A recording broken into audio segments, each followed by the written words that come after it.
Who are they? You're watching Making Sense with Robbie. Let's get started. Today I want to talk about the powers that be. Have you ever seen the movie They Live? Basically, the story or the plot line is that there's this guy, and he finds these glasses, and then when he puts these sunglasses on, then he can see the world in black and white. He can see the world as it really is. And so when he looks at the advertisements, they have instead it says obey or spend money or reproduce. And then he looks at his money, and it says you're God.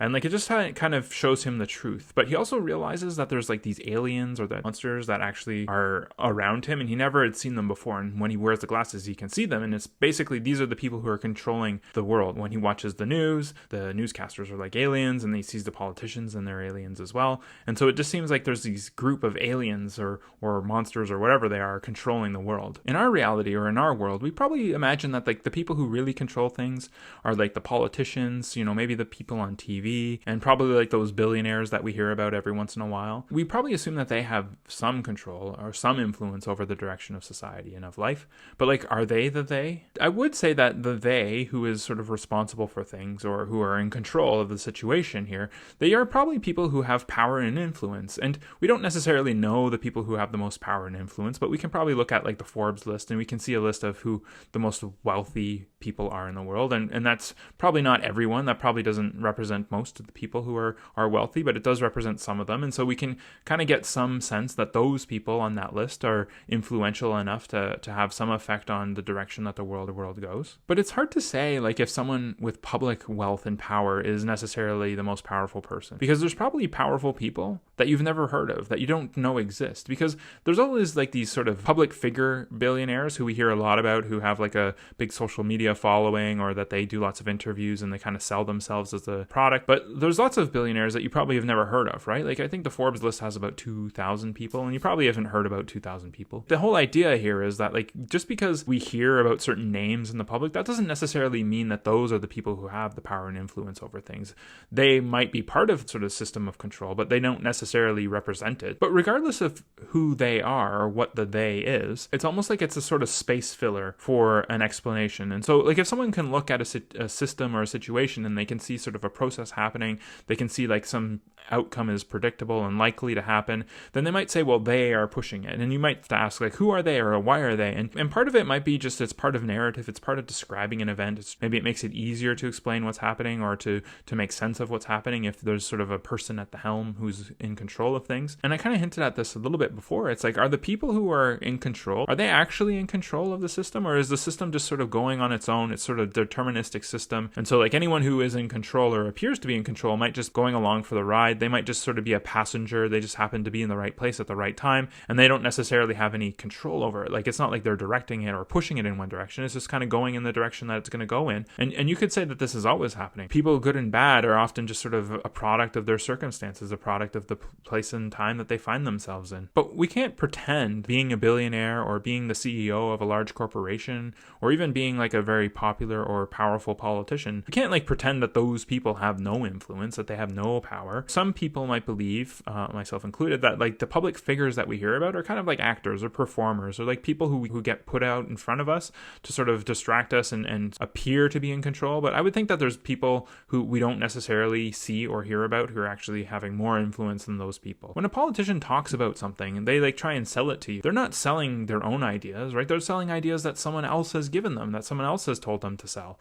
And you could say, well, who are they? And then it comes down to it could be lobbyists, it could be corporations, it could be powerful people who are sort of asking the politicians to create these laws for them for their benefit. And often that's going to happen because they have money that they give to the politician to influence their behavior. The whole thing is if you have money, then you can get time with people who have the ability to make decisions or have the power to change things. And just sort of some perspective on this is I have this friend and his parents are pretty wealthy. They have a really nice house in a nice neighborhood, and I visited them before and I saw the house and I was well, this is really impressive. And I talked to his father about it, and he said some of our neighbors, they just spend 2 weeks in their house, and their houses were just as nice or nicer. My friend's family, they lived there all the time, but their neighbors, some of their neighbors were so much more wealthy than them that their really nice house in this nice neighborhood was just a place where they spent 2 weeks a year. For us personally, we have this perception that we don't have power. We don't have mass influence, but we do have power over our own lives. We can change our own lives. We can choose choose the careers that we pursue. We can choose, like, to a certain extent, how happy or disappointed we are with things. There's obviously aspects of our lives that we can control and influence, but we don't necessarily realize how different or how significant the difference between you and I and like a billionaire is. Yeah, like we're all around here in like the sort of the lower echelons of society, but there's like people who are infinitely more powerful and more wealthy than us, and we don't even realize it. We don't realize the scale because it's not obvious.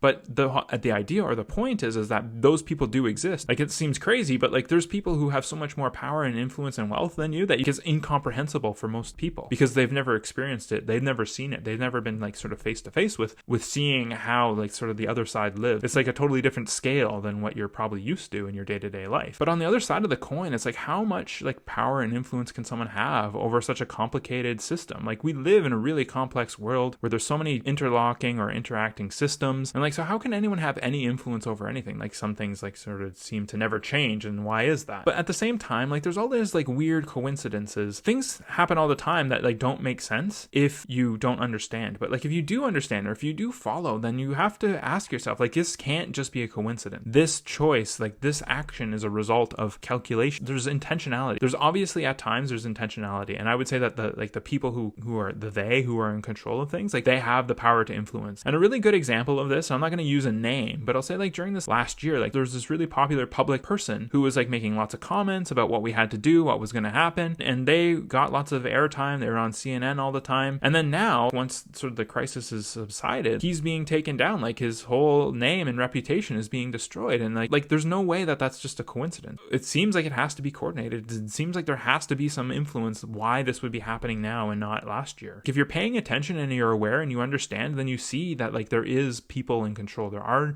influences. There are parties who are influencing the way that the news and the world gets presented to us, and even the way that our countries and our societies move. There are people in control with influence, and just because we don't necessarily believe that they exist, or we haven't seen it with our own eyes, or we don't necessarily have experience to think that it's real, it certainly is real because it is happening all the time. But let me know what you think in the comments below. If you found this entertaining or informative, click that like button because I'd really appreciate it. And if you're curious about learning how to think about things but you don't want to be told what to think about them, then click that subscribe button because that's what I'm here for. You've been watching Making Sense with Robbie. Thanks for watching, and we'll talk next time. Goodbye.